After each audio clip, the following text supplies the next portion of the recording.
유시민 작가님 박수로 맞이하겠습니다. 네. 안녕하세요. 아 오랜만입니다. 네, 그러네. 네. 최진봉 교수가 떠났습니다.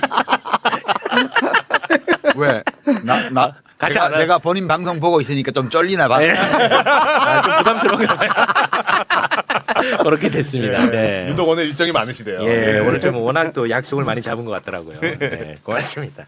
요즘 어떻게 잘 지내고 계신가요? 예, 저는 뭐 먹고 사느라고 좀 바빴어요. 그래가지고 지난번에 이제 저 어떤 책 때문에 얘기 나왔었잖아요. 아, 예. 그거 하고 나서 제 책 일정이 자꾸 뒤로 밀려가지고 아이고. 그 원고 쓰느라고 지금 이제 다 해놓고 지금 나왔습니다.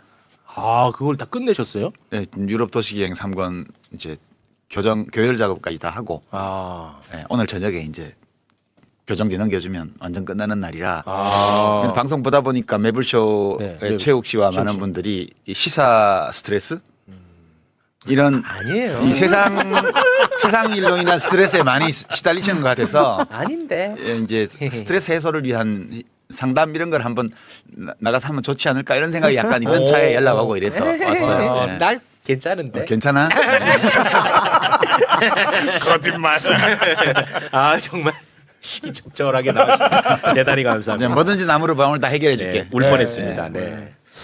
자, 그러면은 어떻게 우리 강성필 부대변인님, 네. 네, 네. 행복하시죠? 아니 너무 아, 왜 이렇게 그 쭈그러들었어? 너무 벅차서. 너무 벅차서. 네. 벅차. 자유롭게 대화에 예. 함께 해주시면 좋겠습니다. 네. 종편수기 아니야? 근데 우리 강성필 부대변인 같은 분들 진짜 우리가 조금 인정해줘야 될 게 네. 그 종편에서 네. 그 최전선에서 싸운다는 게 쉬운 일 아니거든요. 맞아요. 진짜 고생 그럼요. 많이 하십니다. 맞아. 몸 네. 버리면서 하는 거요. 네, 진짜 몸 버리면서 하는 거야. 맞잖아요, 솔직히. 맞습니다. 예, 네. 항상 응원하고 지지합니다. 감사합니다. 고맙습니다. 화이팅! 파이팅입니다. 자, 그러면 우리 박구현 교수님 네. 이번 선거의 의미 요런 거 또 부여하는 거 좋아하잖아요, 철학자들. 우리가 지금 선거의 의미를 부여한 거는 내란 청산하고 이재명 정부에 힘 실어준다. 네. 요 정도에서 마무리를 지었거든요. 네. 이번 선거의 의미를. 철학적으로는 여기다 또 살 더 붙일 거 아니에요. 그러니까 대한민국이라는 국가 체계가 급격하게 변화를 겪고 있는데 그에 부합하는 선거가 이루어지느냐 못 이루어지느냐. 또 다른 말로 하면 더불어민주당이 현재의 대한민국의 변화를 지속적으로 이끌어갈 만한 정당으로 태어나느냐 그렇지 못하느냐 하는 중대한 선거가 있다고 저는 봅니다. 그래서 간단한 문제의 출발점을 생각해 보면 그러니까 지난번 박근혜 탄핵, 대선, 문재인 정부 탄생, 그다음에 치러진 지방선거, 이번에 윤석열 탄핵, 그다음에 대선 그리고 지방선거 똑같았거든요. 네네네. 거의 똑같은데 결정적 차이가 있어요. 오. 결정 차이가 뭐냐면 네. 지난 지방선거에서는 대체적으로 국민의힘 전신 정당이 대체적으로는 정당 지지율이 20%를 넘은 적이 없어요. 그러니까 각 후보가 뭐 꽤 많은 표를 받은 적은 있지만 정당 지지율은 대개 15%에서 20%를 못 넘었어요. 근데 지금은 여러 조사에서 보면은 35%를 넘고 있습니다. 이 차이가 뭐냐 이거죠. 오히려 내란이 있었는데도. 네. 그러게요. 왜 차이가 뭐냐? 그러면 가장 큰 차이는 지난번에는 저는 그렇게 생각해요. 적어도 최소한의 동양적 관심 봤을 때 동양적 정의관이라는 게 있거든요. 동양에서는 오랫동안 정의의 핵심을 부끄러움을 아는 거예요. 부끄러울 때는 부끄러움을 아는 거. 그런데 그게 지난번 박근혜 탄핵 이후에 보수가 부끄러움을 어느 정도는 인정했다고 봐요. 그래서 일정한 부분은 혼동과 혼재 속에서 해체돼가는 과정이었거든요. 그런데 그때 자기들이 실패했다고 보는 거고 그러면서 지금은 인정해서 실패했다. 네, 그래서 실패했다고 보고 오히려 지금은 뭘로 뭉쳐있냐면 일정하게는 분노로 뭉쳐있는데 네. 분노가 신념화된 형태인데 그게 뭐냐 극우를 박근혜 정부 때까지만 하더라도 극우를 사용하고 이용했어요. 거기서 멈췄어요. 그런데 윤석열 정부가 한 가장 큰 잘못된 일은 뭐냐면 극우를 제도화한 거예요.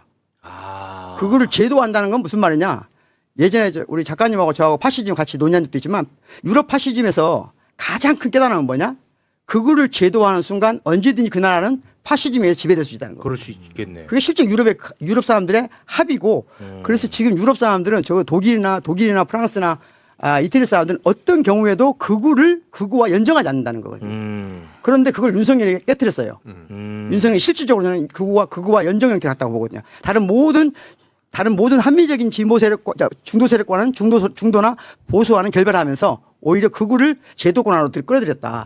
그리고 그 결과가 지금 우리가 보고 있는 거라는 거거든요. 이건 약간 저는 동의 안 되는. 동의 안 돼. 야, 이렇게 강조할 거라고 생각도 못했습니다. 왜냐하면 지금 국민의힘은 당은 극우와 뭐 제휴한 게 아니고 그 자체가 극우에 원래부터. 애초에 대한민국 설립 이후부터 지금까지 계속해서 극우였어요. 노골적으로 극우 성향을 드러내냐, 좀 슬슬 문제에서 감추냐 그 차이만 있었던 거지. 지난번 윤석열의 내란은 그냥 눈치 없이 그냥 드러내버린 거지. 그 이제 이명박 같은 사람은 살살 감추면서 했고 뒤로 그 짓을 했잖아요. 전부 다. 극우의 제도화라는 게 다 국정원 그때 이용해가지고 뭐 맞습니다. 극우 양성하고 일배놀이 만들고 이런 게 다 이제 밑에서 안 보이게 한 거고 끝으로는 뭐 뒷산에 올라가서 아침 이슬 부르면서 뭐 눈물을 흘렸습니다 이런 거짓말도 하고. 근데 지금 윤석열은 그 정도의 능수능란함이 없어가지고 그냥 자신의 얼굴을 그냥 드러내버린 거지. 그러니까 그 저 정치 세력은 태동할 때부터 지금까지 변함이 없어요. 제가 보기에.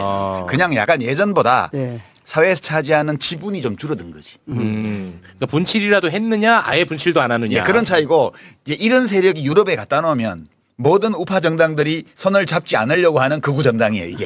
이게 대한민국이고 그걸 우리는 받아들여야 돼요. 그 부분은 약간 제가 이제 의의가 있는 것은 이렇게 보는 의의가 있는 것은 뭐냐면 아니 한마디만 더 붙이면 저처럼 생각해야 마음이 편해. 마음이 편하다. 원래 그래. 이렇게 생각하면 특별히 지금 국힘당이 하고 있는 저 행태에 대해서 뭐 내란 피의자 공천하고 이런 거에 대해서 미치겠어요. 우리 박고영 선생님처럼 생각을 하면 쟤들이 왜 극우를 끌어들이지 제도하지 큰일 나서 화나 막 이렇게 되잖아. 그러면 안 돼요. 그러면 원래 저런 애들이야. 안 그래도 저는 진짜 그 부분에 대해서 굉장히 스트레스를 많이 받는 사람이거든요. 내란 일으켰어. 그리고 심지어 이재명 정부가 너무 잘해. 그러면 너무나 당연하게도 국민의힘이 완전히 쪼그라들 거라고 난 생각했어. 근데 지금 뭐 선거가 다가오면 다가올수록 뭐 결집한다는 얘기 나오고 하니까 제가 아주 돌아버리겠거든요. 그걸 받아들여야 돼. 현실을 받아들이지 않으면 그때부터 정신의 고통이 시작되는 거야. 제가 좀 그런. 그러면 한국의 극우를 지지하는 집단도 다른 유럽이라든가 이런 부분에 비해서 우리가 많다고 생각을 해야 되는 건가요? 그건 어떻게 구분을 해야 되는 거예요? 그렇죠. 많이 있으니까 그 사업 세력이 있는 거지. 약간의 이게 복잡한 문제긴 한데 여기서 뭐 학문적인 논의할 건 아니잖아요. 네네네. 그러니까 큰일 납니다. 단순화시키면 그러니까 저는 극우적인 양태를 보이는 것하고 속성 자체가 극우인 건 다르다고 생각해요. 그런데 무슨 말이냐면 독재는 극우인가? 그렇게 생각하면 독재도 극우로 보면 극우죠. 근데 독재가 극우라고 저는 생각하지는 않거든요. 그러니까 박정희가 극우주의자는 아니라고 생각해요. 권위주의자지. 그러니까 권위주의하고 극우는 다르다고 보는데 그것이 뭐냐면 권위주의자가 극우를 사용하고 이용했다고 저는 보는 입장이에요. 그런 입장이고 저는 박정희 대통령이 극우라고 보는데. 저는 이제 그걸 좀 다르게 보는 거예요. 박정희는 권위주의자이고 권위주의자가 극우를 적절하게 활용하고 이용하고 사용했다. 그런데 지금은 제가 보기에는 지금은 국힘은 극우가 지배하고 있다. 실제로 이념적으로나 그러고 그 큰 차이가 뭐냐면 아까 말씀드린 것처럼 정의관 자체가 다르다는 거예요. 기존의 정의관은 어쨌든 우리가 일반적으로 이해할 수 있는 정의관을 부정하는 형태는 아니었어요. 근데 지금은 내란에 대해서조차도 부끄럽게 여기지 않고 오히려 피해의 서사로 분노로 뭉쳐 있다는 거예요. 참 미치겠어요. 이런 점에서 조금 차이가 있다. 저는 그렇게 보는데 뭐 그게 중요한 문제인지는 모르겠지만 일단은 그렇게 본다. 뭐 중요하지 않은 문제이기 때문에 그렇죠. 그냥 우리 마음이 편한 쪽으로 생각해요. 편한 쪽으로. 저처럼 생각하면 훨씬 마음이 편해요. 그렇구나. 근데 실제로 이번에 내란과 관련된 후보자들이 엄청 많아요. 참여연대가 요거를 좀 정리를 했더라고요. 그거 한번 좀 볼까요? 이렇게나 많아. 야, 몇 개 한번 좀 소개를 해봐. 이게 가당키나 한 나라냐는 거예요. 저는 그러니까 스트레스가 없을 수가 없습니다. 제가. 내란 중요임무종사 혐의로 기소된 후보 추경호, 김현태 있고 내란 또 윤석열 비호하고는 옹호, 이정현, 이장우, 김영환, 김태규, 이용, 이철호, 박민식, 안태욱, 김석훈, 뭐 고기철, 오세훈, 김두겸, 이진숙, 박형준, 박완수, 김진태 이 외에도 하여튼 25명이고 그렇습니다. 대표적으로 이거지 그 밑에 시의원, 구의원까지 하면 훨씬 더 많아. 그러니까 내 말이 맞는 거예요. 그 사람들이 극우와 제휴를 한 게 아니고 저 당은 자체가 극우라니까. 그러니까 이런 사람들을 후보로 막 각급 선거 후보로 공천하는 게 해서는 안 될 일을 한 게 아니고 그들로서는 할 수밖에 없는 일을 한 거예요. 받아들여요. 받아들여요? 네. 원래 그래 왔다. 네, 쟤들은 원래 그런 애들이야. 근데 많이 약해졌잖아. 약해진 건 맞아요. 네. 근데 그 지금 뭐 또 계속해서 결집한다 그러고 굉장히 지금 나오는 여론조사를 보면 점점 붙거나 저는 역전당하는 경우도 약해진 건 있고. 확실하다고 보고요. 아, 약해진 건 맞아요. 약해진 것도 확실하고 기울어진 운동장이 우리 쪽으로 와 있는 것도 확실하다고 생각해요. 다만 그게 상당히 위험한 신호라는 거거든요. 말하자면 지금 범민주 진보 진영이 건강한 방식으로 다양성을 키우는 체계인가? 무슨 말이냐면 국힘이 저렇게 멸망한 데는 제가 보기에는 유사성, 동일성으로 꼭꼭 뭉쳐 있었다고 보거든요. 그런데 지금 민주당이 과연 이 다양성을 어떻게 어떤 방식으로 앞으로 이끌어 가려고 하는가? 다양한 세력들을 하나의 세력으로 만들려고 하는가? 다양한 세력들과 공존하는 방식으로 범민주 진보 진영을 이끌어 가려고 하는가? 기로점이 서 있다고 생각해요. 아 그러니까 국민의힘이 쪼그라든 만큼 예. 민주당은 좀 더 넓어질 텐데 예. 이거를 굉장히 다양해질 거 아닙니까? 그렇죠. 이걸 어떤 식으로 함께 갈 것이냐 그렇죠. 이 문제가 굉장히 심각한 굉장히 문제라는 중요한 거예요. 문제가 됐다. 와, 정리 진짜 잘하신다. 어, 맞아요? 역시. 네. 진짜 와, 우리 강상필 지금 부대변인 네네네. 그런 문제 고민하고 있을 거 아니야 민주당 분들은. 그렇죠. 근데 저는 방금도 여쭤보고 싶었던 게 그러면 그 구구가 좀 줄어들고 있는데 왜 20대 이 젊은 사람들은 구구 보수가 늘어나고 있는지 사실 우리가 여론조사를 돌릴 때마다 계속해서 이 젊은 층들이 오히려 더 4.19나 5.18 보면은 더 젊은 사람들이 분노하고 거기서 대항을 맞아, 해야 되는데 그래왔지. 왜 지금 이렇게 반대되는 현상이라는 전 그게 궁금해요. MB가 뿌린 씨앗이잖아. 논점 일탈하지 말고. 그건 제가 민주당 분위기 어때? 이 문제 지금 최욱 씨가 정리한 이 문제 있잖아요. 네네네. 뭐 생각이나 해? 아왜 그렇게 아프게 하세요? 고민이나 하냐고. 제가 부대변인님은 그런 지위에 있지 않을 것 같고 아우 무슨 네, 소리? 지금- 난 종편 수계들을 잘 보고 있거든. 네. 민주당을 대표해서 나눈 종편 출연자들을. 네. 그 저분들의 말 속에 저는 민주당 당원도 아니고 그 내부 사정을 모르니까 무언가 그들이 이 고민하는 문제들이 좀 비쳐 나올 거다라고 이렇게 기대하면서 이렇게 좀 이렇게 보고 있는데 본 잠정적인 결론은 고민이 한 개도 없구나.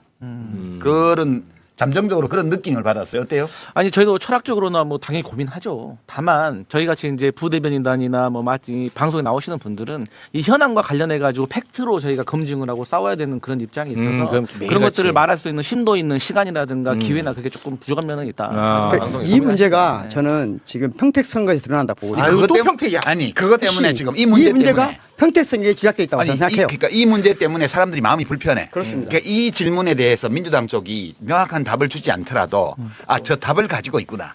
그리고 대충 그 답은 이런 것 같아라고 짐작할 수 있으면 사람들이 마음이 편해. 자 그러면은 뭐 근데 그거 안 느껴지기 때문에 저는- 지금 지방선거를 보는 모든 그런 시각들이 네.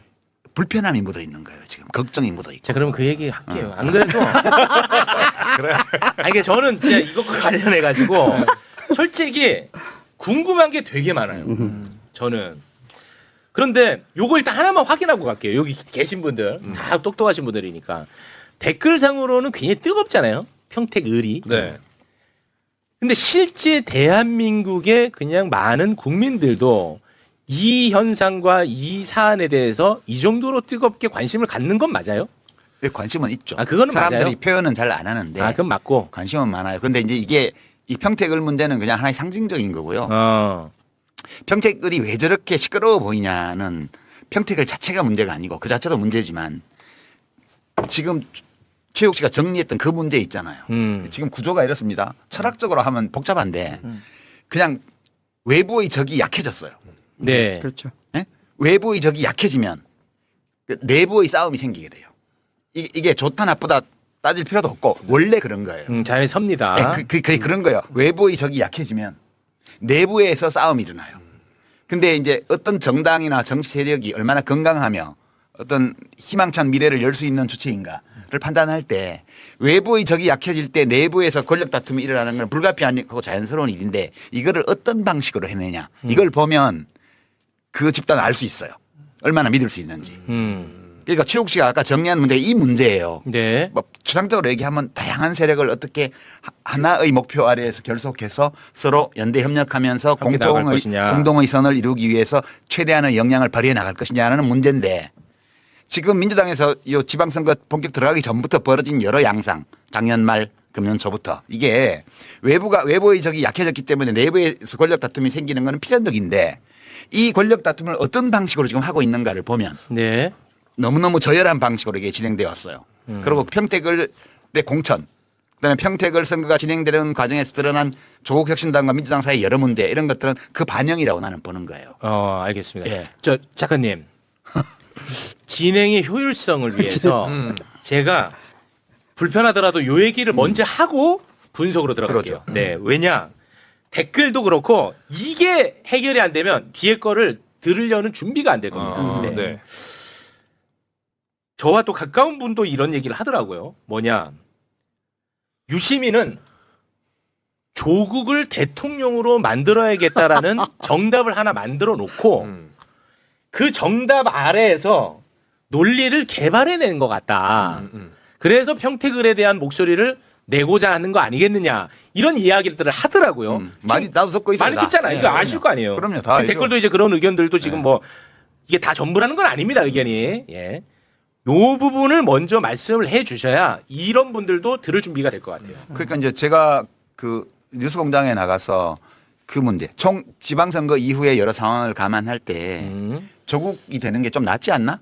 이렇게 말을 한 거를 두고 제일 많이 나온 비평이, 그러니까 제가 뭐 어디 가서 뭐라고 비평을 한마디 하면 한 100명이 물어뜯는 것 같아요. 그리고 한 10명 정도는 그래도 그게 일리 있지 않아요? 그 정도 얘기해 주는 것 같고. 우리 강성필 씨는 100명 중에 들어가나요? 이러니까 최진봉이 안 하는 거죠. 네, 그거는 이제 그러니까 어떤 평이 제일 많냐 하면 네. 조국 지지 이렇게 하면 될 걸. 왜 쓸데없는 얘기를 갖다 붙여 그렇지. 이렇게 얘기를 하더라고요. 맞아요. 그러니까 그분 이제 그거 제가 어떻게 이해를 하냐 하면 네. 비평이라는 거는 비평가가 자기 자신을 어떤 대상에 투영하는 경우가 많아요. 지가 그렇다고. 그러니까 그 사람들이 어떻게 비평을 하냐면 난 누구를 지지해.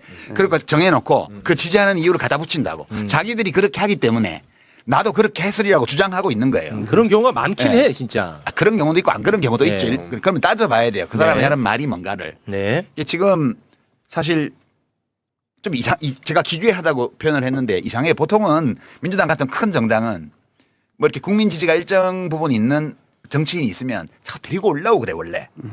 우리 같이 해요. 여기 들어와서 해요. 거기 따로 있어갖고 뭐 안 돼요. 이렇게 하는 게 그게 지금까지 봐온 우리 민주당의 모습이에요. 제가 옛날에 대선 후보 지지율 좀 나왔을 때도 같이 하자고 많이 들어와서 그랬거든요. 들어와서 해라. 제가 안 들어간 거지. 네. 그런데 지금 민주당은 이 사람을 못 들어오게 해. 지난번에 통합파동 때도 보면 나는 민주당에서 단 한 번도 상당한 정도의 국민 지지를 받고 있는 정치 세력 또는 정치인을 못 들어오게 하는 경우는 난 처음 봤어요. 이게 이상하다. 이상하다. 이거 뭔가 잘못됐다. 이렇게 생각한 거예요. 그래서 그 맥락에서 이 조국이라는 사람이 정치적으로 살아있는 것이 박보영 교수 얘기하신 넓어진 그러니까 저쪽이 외부의 적이 위축되면서 약해지면서 커진 이 내부와 주변 여기를 민주당이 중심이 돼서 포괄해 나가면서 대한민국을 잘 운영해 나가는데 중요한 문제 중에 하나인 것 같다. 이 판단을 저는 한 거예요. 이 사람이 죽어버리는 것보다는 정치적으로 살아있는 게 낫다는 게 첫 번째 있고. 네. 그 부분 잠깐 제가 보완하면 유시민 작가님이 하시는 마음이 저도 비슷한 마음인데 간단하거든요. 저는 이게 이재명 대통령 똑같은 생각하고 있다고 생각해요. 무슨 말이냐면 지난 박근혜 탄핵 이후 우리가 무엇인가를 실패해서 윤석열이라는 괴물을 만들어냈어요. 그럼 무엇 때문에 실패했을까 하는 거거든요. 그중에 우리가 확실한 것은 무엇이냐. 저는 이렇게 생각해요. 범민주 진보 진영의 대선 정권을 재창출하려면 반드시 대선 후보가 많아야 됩니다. 지금은 그거밖에 답이 없어요. 지금 우리 선택할 수 있는 건 그 누구도 저는 유시민 작가님 마음속에 그 누구도 없다고 생각해요. 이재명 대통령 마음속에도 그 누구도 없다고 생각해요. 저도 그 누구도 없어요. 저희는 저 같은 사람들은 그냥 대선 후보가 대선급 후보들이 잘 상견했으면 좋겠다. 네. 그래서 마지막에 극적으로 잘 싸웠으면 좋겠다. 그리고 그 중에 누가 되든 우리는 그 사람을 향해서 그 사람을 데리고 정권 재창출한다. 누가 이게 되든 자연스러운 거 상관없어요. 아니에요? 네. 이게 너무나 자연스럽잖아요. 저도 거기 한 표 던지는데. 저는 대통령도 똑같다고 생각해요. 아니, 근데 대통령 얘기는 굳이 하지 마시고. 제가 얘기를 하면 대통령이 다른 마음을 먹었을 리가 저는 1도 없다고 생각하는데 그걸 왜곡한 사람이 저는 딴 마음이 있다고 보는 거예요. 그러니까 이제 대통령의 입장은 우리가 뭐 나중에 따지면 되고요. 네, 모르고. 대통령의 견해가 뭔지는 별로 중요하지 않아요. 네. 그냥 우리가 그냥 객관적으로 흐름을 보는 거예요. 그런 건데 지금 보세요. 그럼 지난번에 탄핵하고 내란청산 정치 선거연합을 만들어서 49% 넘게 득표해서 이재명 정부가 섰습니다.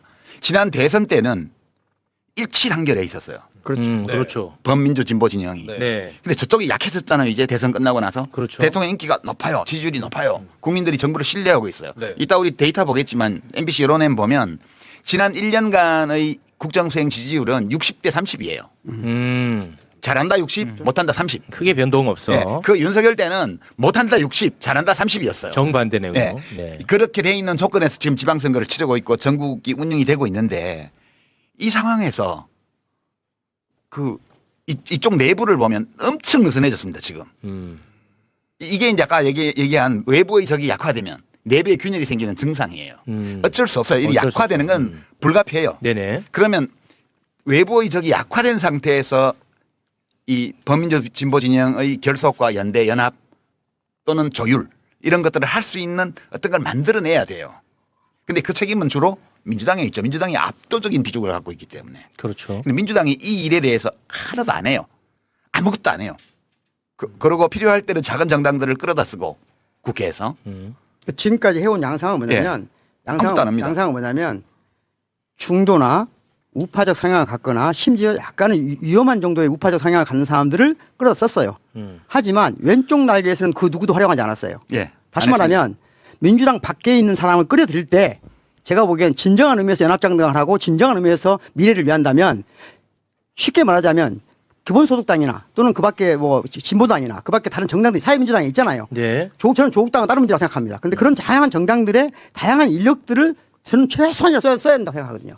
근데 그런 제스처가 없었어요, 전혀. 정당도 없었고 정부도 없었어요. 근데 이제 그 문제보다 더 심각한 거는 이렇게 진단을 누가 하잖아요. 네. 그러면 지금 어떤 네트워크가 만들어져 있냐면 지금 언론은 조국에 불리한 보도는 옛날에 엄청나게 많이 했고 지금도 많이 하고 있어요. 그러나 조국의 경쟁자에게 불리한 사건은 어떤 사실이 나와도 거의 보도 안 합니다. 지금도 마찬가지예요. 그러니까 일부 언론, 그다음에 일부 뉴미디어, 정치 채널들, 일부 비평가들, 일부 정치인들, 민주당 안에 일부 정치 세력들, 여기가 제가 느끼기에는 네트워킹이 돼 있어요, 이미. 경위는 모르지만. 그래서 지금 이 지적을 하잖아요. 그러면 가짜 정보로 이걸 논박하는 방식으로 일제히 합니다. 예컨대 지금 정국영 선생님, 박광현 선생님 얘기했는데 왜 안 갖다 썼어? 갖다 썼잖아. 이런 식으로 반박합니다. 그러면서 그 노동부 장관은 뭔데? 노동부 장관 정의당이야. 옛날에. 지금은 당적을 모르겠지만.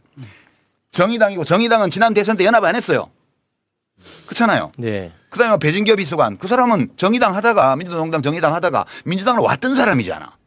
그러니까 완전히 다 사실이 아닌 것들을 가지고 지금 걱정이 되어서 지금 그러니까. 박고영 선생님도 그렇고 저도 그렇고 예. 연합 걱정이 되는 거야 앞으로가. 앞으로 걱정돼요. 네, 걱정이 되어서 연합은- 이걸 비평을 하면 예. 그 비평의 취지를 받아들여서 논의를 하는 게 아니고 네. 이 비평 자체를 비평한 사람의 인격을 공격해서 깔아뭉개는 방식으로 네트워크 전체가 대응하고 있어요 지금. 그래서 그러면은 그 네트워크가 존재한다면 예. 느슨하든 아니면은 아주 제대로 꽉 네트워킹이 돼 있든 간에 예. 그들은 무엇을 위해서 그렇게 네트워크가 연결돼 있는 거예요? 지금은 뭐 제가 증거가 없어서 말은 안 하겠고요. 네. 그러니까 예컨대 한 6개월 전부터 문도털레로 묶어가지고 지금 공격하고 있습니다. 계속 인신 공격을. 문재인 대통령 비하하는 것부터 시작됩니다. 문재인 대통령 비하, 조국 비난, 정청래 욕하고 이제 김어준 유시민 비방하고 이렇게 딱 묶어져 있어요. 이게 저는 무지무지하게 조직적으로 지난 6개월 동안 진행되어 왔다고 보고요. 네. 이게 그냥 그렇게 어떤 사람이 만든 사조직이 이렇게 하고 있다면 별 문제 아닌데 네. 민주당 안에 상당한 세력과 이게 엮여 있기 때문에 굉장히 민주당의 미래가 지금 불확실해 보이는 거예요. 이게 큰일 났다. 그러니까 그렇게 간다면 무언가 어마어마한 목적이 있어야 될 거 아니겠습니까? 그 내부의 권력 다툼이라고. 권력 그러잖아요. 다툼을 네. 보시는 거예요? 자연스러운 건데 그 자체는. 이 방식이 이상해요. 얼마나 자연스럽냐면 이게 제가 이렇게 아주 극단적인 예를 들을게요. 사회주의 혁명이 성공하고 모든 세력이 척결된 일당체가 된단 말이에요. 그러면 그때 가장 폭력적으로 변합니다. 그렇죠. 당 내부가. 언제나 그래요. 그러니까 지금 우파가 극우화되면서 저는 약해지다 보니까 범민주 진보 진영 내부가 지나치게 폭력적이에요. 그렇죠. 무지하게 폭력적입니다. 네, 지금. 이게 너무 지나칠 정도로 폭력적이에요. 무슨 말이냐면 마치 뭔가 죽일 것처럼 다 인격을 너무 쉽게 다 야단해버려요. 아니 전임 대통령에 대해서도 이런 식으로 우리 민주당 범민주 진보 진영들이 대통령에 대해서 조금 마음에 든고 안 들고 있는 부분이 있는 건데 그렇죠. 그런 거 인격적으로 있죠. 살인해버려요. 이런 일은 없었어요. 근데 이런 일이 왜 생겼냐? 저는 근본적인 원인은 우파가 극우화되고 우리 내부가 너무 펑퍼짐해졌다. 그런데 이때 가장 중요한 문제는 뭐냐? 우리가 이 다양성을 어떻게 관리하고 어떻게 이끌어갈 것인가에 대한 저는 합의가 있어야 된다고 생각해요. 합의 과정이 필요하다고 보고 숙고가 필요하다고 봐요. 그런데 그 문제에 대한 숙고가 없이 권력 싸움을 한다. 그게 너무 지나치다. 자, 어찌됐든 두 분은 이 상황이 걱정이 돼가지고 그렇죠. 말씀을 하시는 네. 거라면 저는 6개월 전부터 계속 말씀하셨죠. 네. 그 굉장히 그 같은 맥락 속에서 말씀을 계속 하신다는 걸 제가 느끼고 있는데 그렇다면 그거를 잘 설득하는 것도 굉장히 중요하지 않습니까? 그렇죠. 근데 지금 설득은 잘 안 되는 것 같아 보니까. 설득 안 돼요. 안 돼요? 네, 굉장히 지금 양상이 폭력적이고 제가 이제 하나 단서를 달겠는데 이번 이제 오늘 저게 시작됐습니다. 사전 투표가. 그렇습니다. 그러니까 지금 내란청산 정치연합을 유지해야 돼요, 지금. 그래서 유력한 후보는 다 지금 민주당 후보들이에요. 광역 단체장 포함해가지고 웬만한 시군구 단체장 후보들은 다른 당 후보들이 될 때가 호남 빼고는 없습니다. 호남의 일부 지역에서 조국혁신당 후보들이 뭐 경합하고 있다 그러고 나머지를 제외하면 거기를 제외하면 나머지는 지역구 후보는 민주당 후보밖에 없어요. 사실상 99.99%. 거기를 투표를 해줘야 돼요. 그렇죠. 네, 거기를 투표를 해서 그 지난 대선의 지금 연장전이거든요. 이게 2라운드예요, 지금. 지난번 네. 대선이 1라운드 내란청산. 지금 지방선거가 2라운드고 2년 후에 3라운드 총선이 또 있습니다. 그러니까 1라운드 연합을 2라운드에서 유지해야 돼요. 강화할 수 있으면 강화하고. 그렇게 해서 표를 다 찍어줘야 됩니다. 나와서 투표해야 되고 민주당 후보에게 표를 찍어서 국힘 후보를 떨어뜨려야 돼요. 이게 지금 내란청산 2라운드이기 때문에. 그렇죠. 그런데 민주당에서는 그것만 하라는 거야, 지금. 유권자들 보고. 누구를 내든 어떤 함량미달 후보를 내든 어떤 문제 있는 후보를 내든 우리가 후보 냈으면 잔소리 하지 말고 이 국짐 제로의 대의에 동참하는 자라면 다 우리 후보를 찍어줘야 돼. 너네 당원들 중에서 딴 당 후보 지지하면 징계할 거야. 이런 식의 폭력적인 은사를 당 조직에서 막 내고 있습니다. 이거 저는 적신호라고 봐요. 그래서 유권자들은 구분해야 됩니다. 지금 옛날 같으면 화나서 나 탈당해. 절대 탈당하면 안 되고요. 어느 당이든. 그 당에 몸담고 있으면서 그거는 나중에 바로잡으면 돼요. 선거는 이 내란청산 선거연합의 승리를 담보할 수 있도록 최대한 투표를 하시고. 그죠? 그 다음에 평택을해서 누가 되냐? 무슨 상관이 있어요, 솔직히? 아니, 여야 구도가 변하기를 합니까? 뭐가 바뀌어요? 입법권과 관련해서는 이번 지금 보궐선거 10몇 개 있는 지역이 어떤 결과가 나더라도 국회의 입법권 행사에는 아무 영향이 없어요. 네. 그래서 이거를 의식하는 사람들이 그 뒤를 생각할 때 다시 국회에서 검찰개혁을 완수하고 그다음에 3라운드 2년 후에 총선 때 또 연대연합을 만들어내는 그다음 또 대선까지 가는 이걸 내다보는 당원들이나 지지자들은 이걸 걱정해서 지금 평택에서 고민하는 거거든요. 자기가 민주당 평소 지지자고 당원임에도 불구하고 정말 민주당 후보를 찍어야 돼. 이 고민하는 마음을 알아주고 그분들에게 우리도 그런 고민을 하고 있다고 얘기를 하고 그럼에도 불구하고 우리 당 후보니까 찍어달라고 부탁하는 거는 가능해요. 근데 니네 안 찍으면 징계할 거야. 이런 태도는 저는 민주당 계열의 정당에서는 처음 봤어요. 그건 제가 알기로는 거둬들인 것으로 알고 있어요. 처음에 그 경기도당이 네, 그런 네. 식으로 성명서를 냈는데 그건 제가 보기엔 폭력적이거든요. 알겠습니다. 제가 그러면 약간 좀 폭력적인데 논의를 조금 그러면 좁혀가지고 요 우리 강성필 네. 부대변인님한테 한번 좀 질문을 하겠습니다. 그 민주당 정치인 중에서도 이런 얘기를 하는 사람이 있어서 네. 제가 한번 이 세계관이 제가 정리가 안 돼서 한번 좀 여쭤보는 건데 평택을 김용남 후보가 민주당 후보니까 그렇죠. 김용남을 우리가 반드시 당선시켜야 된다. 네. 그건 이상할 게 없어요. 그럼요. 그런데 같은 사람입니다. 네. 그런데 전북도지사는 무소속 김관영 후보가 되면 안 될 거 아니에요. 이 논리라면. 그렇죠. 근데 이거에 대해서는 또 굉장히 반대하는 듯한 발언을 하거든요. 그러니까 김관영에 대해서 뭔가 좀 기우는 듯한 발언을 한단 말이에요. 이게 안 맞잖아, 두 가지가. 그렇게 말하는 사람은 안 맞죠. 하지만 저처럼 평택에서도 우리 김용남 후보가 당선되어야 한다. 그리고 전북에서도 이원택 민주당 후보가 당선되어야 한다. 그거 굉장히 일관성 있잖아. 저는 뭐 그러니까 그 논리의 정합성이 있잖아요. 네. 근데 제가 말씀드린 이거를 어떻게 설명할 것이냐. 그러니까 제가 이걸 뭐 비난하자는 게 아니라 진짜 궁금해서 여쭤보는 그런데 이 평택에서의 우리 민주당 후보에 대한 결함 그리고 전북에서의 우리 후보에 대한 결함 혹은 그 후보를 선정하는 과정에 있어서의 미숙함 이것은 지도부가 나중에 책임을 져야죠. 하지만 지도부가 이미 그걸 결정을 했는데 결정하기 전에는 내부적으로도 말이 많았습니다. 이게 맞나? 이 사람이 맞나? 하지만 지도부가 당대표가 결정을 해버렸으면 뭐 다른 당원과 지지자들은 다른 얘기를 할 수는 있겠지만 최소한도로 당직자 혹은 민주당의 명함을 달고 방송에 나가는 사람들은 그렇지. 거기에 대해서 반대되는 말을 한다는 것은 그렇죠. 당신 내려놔야죠. 부 대표님부터 책임지셔야 되겠네. 부 네. 대표님부터. 네, 뭐 어쩔 수 없는 거죠. 당장 그러면. 내려놓고 당연히 내려놓고 아니 그 말씀 당연히 내려놓고 해야 되는 거 아니에요? 아닙니다. 저는 그러니까 일관성을 말하는 정파적인 건 좋은데 네. 정파적일 수 있죠. 당연히 모든 정치인들은 정파적이니까 정파적일 수 있어요. 그런데 이 우리 같은 사람은 지금 정파적이지 않단 말이에요. 네. 정파가 없어요. 범민주 진보 진영이 건강하게 성장하게 바라는 뿐이에요. 그런 관점에서 얘기를 하는 때 예를 들자면 이 문제에 관해서 자 저는 대부업이나 또는 사채업자가 우리 공동체 구성원이라는 걸 인정합니다. 첫 번째. 그러니까 우리 공동체 구성원일 수 있다고 인정해요. 그런 의심을 받거나 그런 내 가족 중에 할 수 있다고 생각해요. 아니, 대부업 자체는 불법이 아니고. 아니 제 가족을 할 수 있다고 생각해요. 예. 그런데 그 사람을 우리의 대표로 내세운 상징적 대표로 내세운 것에 대해서는 불편하게 생각할 수 있어요. 즉 그 문제를 제기할 때 당이 어떤 태도를 취해야 되냐 문제예요. 그렇지. 그걸 물어보는데 우리 그걸 엉뚱한 식으로 전략적으로 말할 게 아니고 이 문제에 대해서 상의해보자는 거예요. 당원들은. 그런데 그러면 너희는 반대편이 되니까 응징하겠다? 이거 굉장히 잘못된 거죠. 우리 아까 말했잖아요. 다양성을 어떻게 수용할 것인가. 그럼 정당 내부에서 다양성의 범위까지가 어디까지인가. 저는 정당 원이 된다는 거 김영남 전 의원이 후보가 더불어민주당의 구성원이 되는 것은 아무 문제가 없다고 생각해요. 그리고 선출직에 나가는 것도 아무 문제 없는데 그걸 당에서 알고 뽑았나요? 알고 그 사람 선출했나요? 몰랐죠. 몰랐겠죠. 몰랐으면 몰랐는데 우리 알게 됐어 지금. 네. 그럼 그거 어떻게 할 것이냐 이게. 그 문제에 대해서 논의해보자는 거잖아요. 그러니까 당의 사무총장이 서명이 다 됐다 이런 식으로 말을 하는 거는 제가 그거는 정말 당원 주권에 대한 그렇죠. 도전이고요. 그렇죠. 아니, 제가 근데 사실 국민을 무시하는 거예요. 그러니까 제가 그럴 때 좀 힘들거든요, 저는. 근데 이게 워낙 이제 조불식 프레임이 강하게 걸려 있다 보니까 제가 이게 말하는 게 굉장히 조심스러워요. 근데 저는 그런 거에 대해서 그러니까 뭐냐면 하루 종일 조국 후보를 비판하는 거 저는 너무 가능하다고 봐요. 그러니까 민주당 입장에서는 너무 자연스럽고 너무 당연하죠.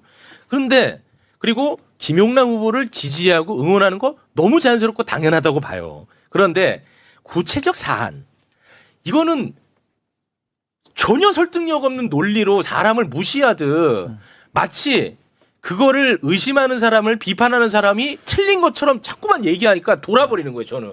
근데 제가 좀 궁금한 점이 네. 자, 그럼 김용남 후보가 허점이 있다는 것을 우리 지도부는 모르고 공천을 했습니다. 근데 선거하는 과정 속에서 허점이 있다는 게 드러났습니다. 근데 그게 사실 지금 정말 진실인지 아닌지는 사실 지금 네. 당장은 알 의혹 수가 단계죠, 없어요. 의혹 자, 단계. 그러면 지도부는 네. 거기에 대해서 검증을 했을까요, 안 했을까요? 뒤늦게라도 이제 알아봤을 거 아닙니까? 우리가 공천한 김용남 후보가 문제가 있나 없나? 그러면 당에는 네. 뭐 당무 감사라든지 어떤 기능이 있습니다. 네. 그래서 그 기능에 있는 당직자들이 저는 최대한 빠른 시간 내에 얼마나 정확하게 했다고 담보할 수는 없지만 그럼에도 불구하고 절차를 지켜서 나름대로 지도부에 보고를 했을 거라고 생각을 하고 그 보고를 토대로 사무총장과 당대표가 정무적인 판단을 했을 거라고 생각합니다. 그 판단의 옵션은 첫 번째, 이거 심각하니까 우리 사퇴시켜야겠다. 혹은 이걸 가지고 지금 사퇴시키면 전체적인 선거에 영향 줄 수 있겠다.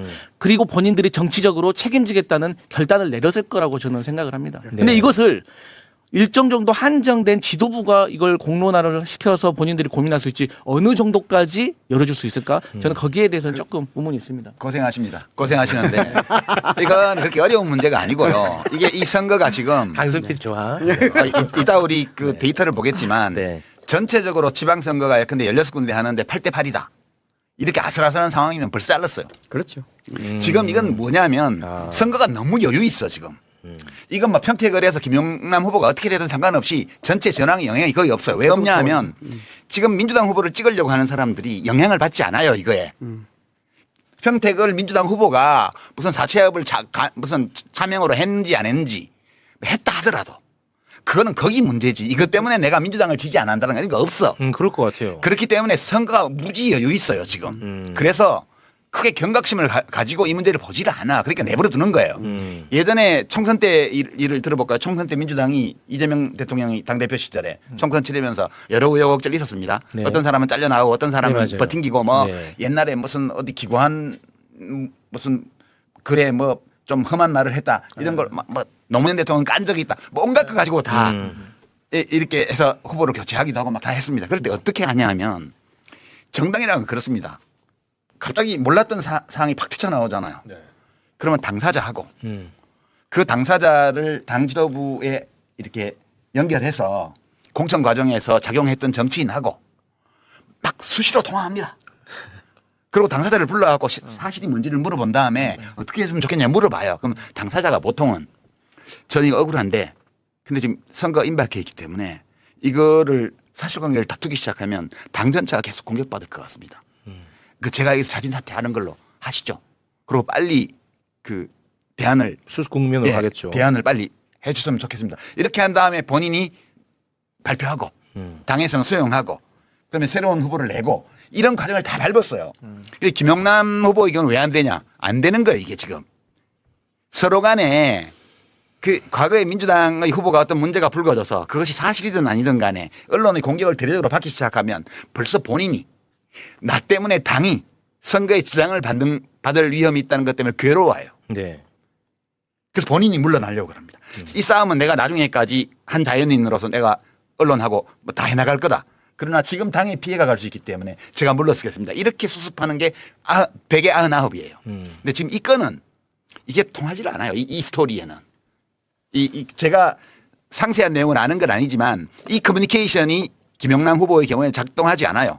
그리고 이제 김용남 후보하고 어릴 때부터 대학생 때부터 잘 아는 뭐 어떤 도당위원장이나 이런 사람들은 계속 김용남 커버 치는 뭐 무슨 당원들 협박하는 그런 성명이나 내고 있고 당 사무총장은 별 문제 없다는 식으로 얘기하고 지금 이렇게 작동하고 있는 거여서 이거는 김용남이 되고 안 되고 문제가 아니고 야 민주당 큰일이다.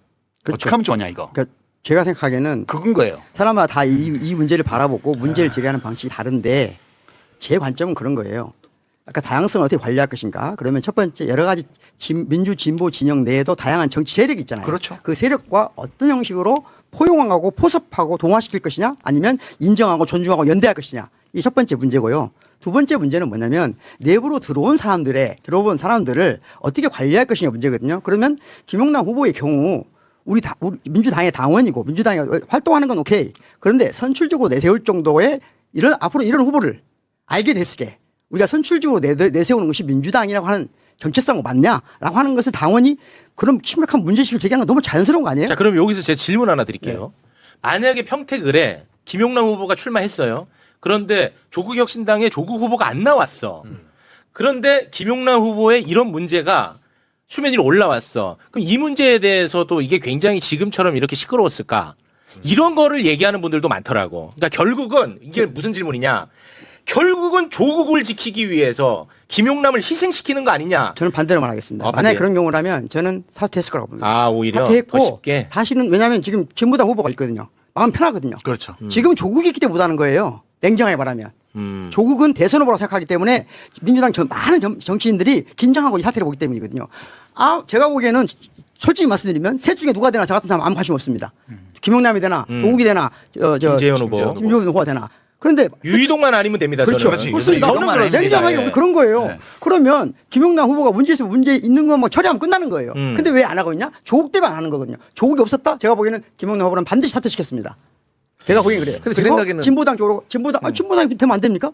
예를 들면 당시에 안 될 거 없지. 안 될 거 없죠. 지난번에 총선 때는 세종시에서 민주당 후보 그렇죠. 그 재산 신고 잘못했다고 해서 바로 날려버리고 김종민 무소속 그렇잖아요. 후보한테 다 해서 당선시켰잖아. 네. 그렇게 하면 되는 거지. 네, 우리 아니 근데 전 두 분 말씀 들으니까 그나마 다행이고 희망은 보이네요. 뭐야? 아니 그러니까 뭐 사실 유이동만 아니고 누가 돼도 그럼. 상관없다라고 하면 이건 얼마나 평화로운 일입니까? 그렇죠. 맞아요. 나는 그렇게 생각한다니까. 우리 정말 다행인 것 같아요. 맞아. 네, 그러니까 더 이상 뭐 이걸 인상 쓰고 얘기할 필요도 없는 건데 다만 민주당 안에 많은 당원들과 지지자들은 이 이제 조국 후보께서 처음에 출마를 하셔가지고 이제 김용남 후보에 대해서 네. 많이 우리가 소위 쉽게 말하는 네거티브로 이제 공격을 하는 거 아니냐. 그러니까 본인께서 계속 주장을 하셨고 우리도 민주당도 공감하고 있는 국김 제로를 하셔야 되고 그 선봉에 섰었고 지난 총선에서 우리와 함께 잘해가지고 세빙선을 잘 하셨던 분이 갑자기 이 김용남 후보를 차라리 정책적인 우위로 능력 면에서 압도를 해주면 되는데 그러면 모든 당원과 지지자들 편한데 이게 자꾸 네거티브로 흐르니까 이게 결론 이 과정 속에서 일부 당원과 지지자들이 막 다른 오해 이상한 감정이 생겨버린 거예요. 그러다 보니까 이 지도부도 이 돌발 변수라고 일종으로 쉽게 표현하면 이 문제에 대해서 오해받을 수도 있다는. 그러니까 그들도 유이동만 아니면 되는데 갑자기 여기서 김영남의 작든 크든 어떤 하자를 가지고 내려버리면 이거 다른 생각하는 거 아니야? 라는 오해가 있고 그 지도부도 정치를 해야 되고 미래를 생각하는 사람들이니까 또 다 자기들 자기의 정무적인 판단을 하는 겁니다. 네네. 그렇기 때문에 저는 그 부분이 매우 아쉬웠다. 저는 그렇게 생각해요. 부대변인 훌륭합니다. 민주당 안에서 조국이라는 사람이 후보로 안 나왔으면 사실은 김영남이 아니고 다른 사람이 나왔을 거예요. 그렇죠. 이게 너무나 뻔한 거거든요. 조국 때문에 김영남이 나온 거예요.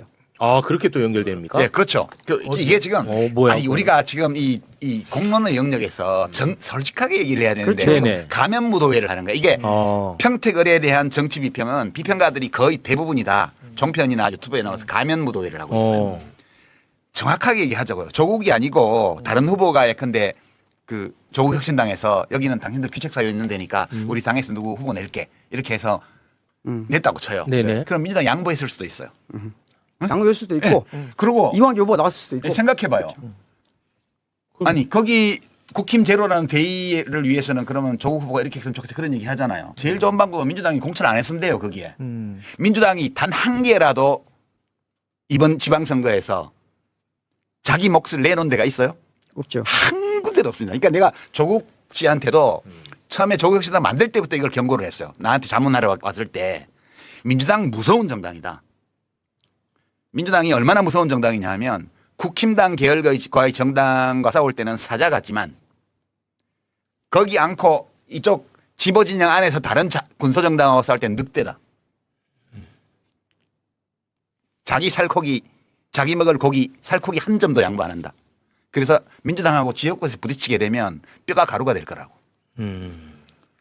그거는 좋고 나쁘고를 떠나서 현실이에요. 이게 정치는 권력 투쟁이기 때문에 민주당으로서 그렇게 갈 수밖에 없는 거예요. 근데 창당할 때부터 이 말씀 하셨었어요. 민주당은 모든 정당이 그러듯이 민주당도 그래요. 이거 진보 보수를 막론하고 현실 정치의 정세는 그럴 수밖에 없어요. 대표님하고 작가님하고 저하고 비슷한 관점은 뭐냐면은 범민주 진보 진영에 대한 우리 애정이 있잖아요. 그러면 그 애정은 뭐냐면은 큰 집은 좀 큰 집 땅에 행위하고 작은 집은 작은 집 땅에 행위해서 잘 어울려 살자는 그렇죠. 거거든요. 아, 그럼요. 그게 우리 길이잖아요. 근데 큰 집 내부의 권력 싸움 때문에 이런 식의 모습을 계속 보이는 게 좋냐. 사실 큰 집 내부에 지금 누가 대장되냐 때문에 모든 걸 아니, 지금 그렇다는 것만 지적하고요. 네. 그 문제는 어차피 지방선거 끝나고 8월 전당대회 가면서 이제 겉으로 드러나게 돼 있어요. 그때 가서 더 커져? 예, 당원들이 그만해 이제. 아니 그래서 그때 가서 이제 당원들이 결정하면 얘기를 되고. 어쩔 수는 없어. 아니 제가 하나만 좀 네. 말씀드릴게요. 이거는 솔직히 좀 지긋지긋한 질문인데 제 주변에 있는 뭐 이름 밝히지 않겠습니다. 네, 그 친구도 뭐 이래 복잡한 얘기하다가 항상 저한테 물어보는 게 있어요. 내가 답할 수도 없는 질문이야. 유시민 작가는 친문 부활을 위해서 저러는 거 맞냐? 이걸 계속 물어봐요. 내가 뭐 알 수도 없고 나는 뭐 유시민 작가님이랑 같이 만나고 뭐 그런 관계가 아니니까 오늘 방송도 아마 댓글에서는 무슨 뭐 사전 교감하에 뭐 한 줄 알 거야. 근데 전혀 그런 거 아닌데 또 다시 한번 여쭤봅니다. 왜냐? 이게 거의 만능 언어처럼 활용이 돼요. 그러니까 매우 폭력적이에요. 지금 예. 얼마나 폭력적이냐면 제가 사실 지난번에 나왔을 때 오윤혜 씨하고 할 때 오윤혜 씨가 한 말 중에 내가 그냥 넘겨버렸어요. 그때 네. 이재명 대통령 연임해야 되는데 벌써 뭐 차기 주자 얘기하고 이러니까 서운하다. 서운하지 않냐 이런 얘기를 하더라고요.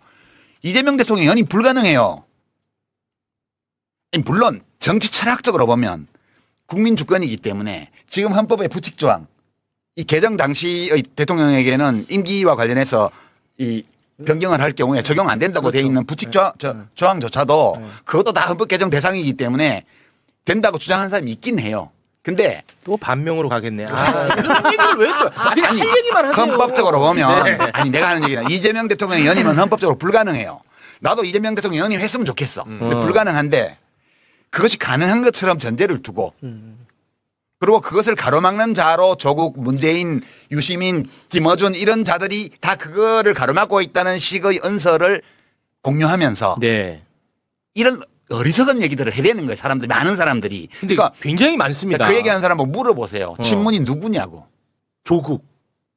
그러니까 그러면 조국 대통령 만들려고 그러냐 이렇게 말하면 되지. 왜 친문을 갖다 찍어 바르냐고. 지금 가장 최근의 조사를 보면 작년에 나온 거 전직 대통령 중에 누구 좋아하냐 물어보면요. 네. 제일 최근 조사는 노무현 대통령이 40%입니다. 그리고 그 뒤에 김대중 대통령, 문재인 대통령이 합쳐서 55%가 넘어요. 네. 박정희 대통령이 25%예요. 박근혜 0 이렇게 나왔습니다. 와 진짜 영이에요 또. 그러니까 가만히 웃었네.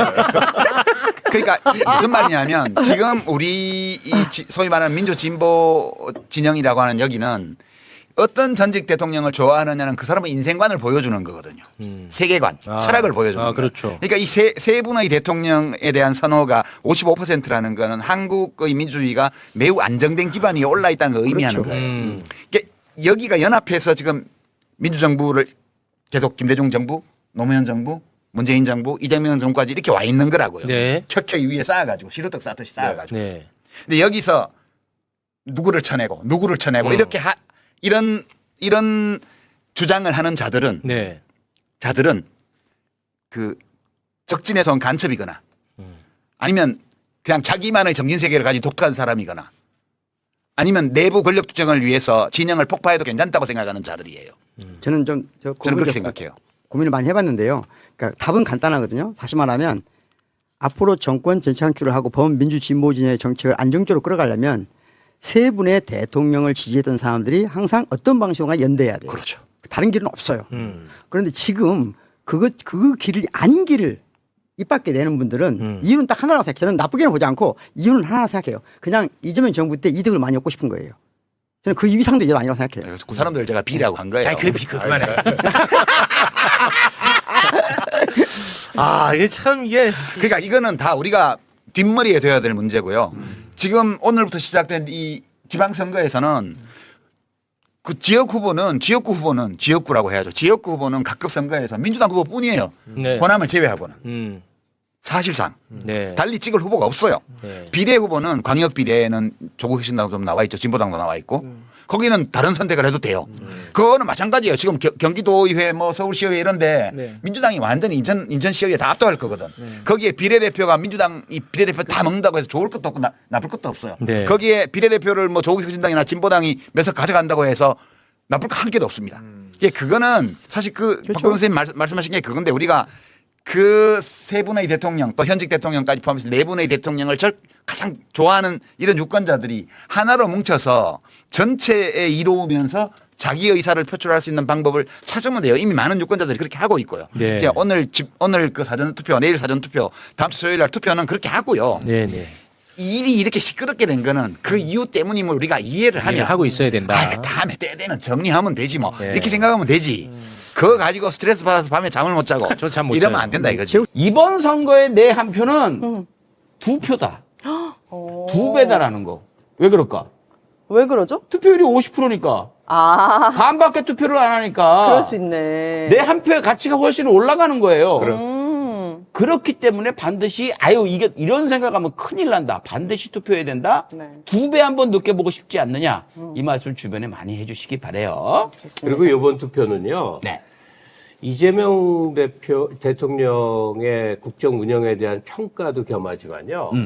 지나간 보수 세력에 대한 응징의 차원도 같이 겸하는 겁니다. 그렇습니다. 근데 왜냐면 투표를 안 한다고? 윤석열 되고 나서 네. 바로 그때 지방선거가 있어서 거의 초토화됐거든. 거의 전국의 이제 지자체장들이 국힘 쪽이에요. 네.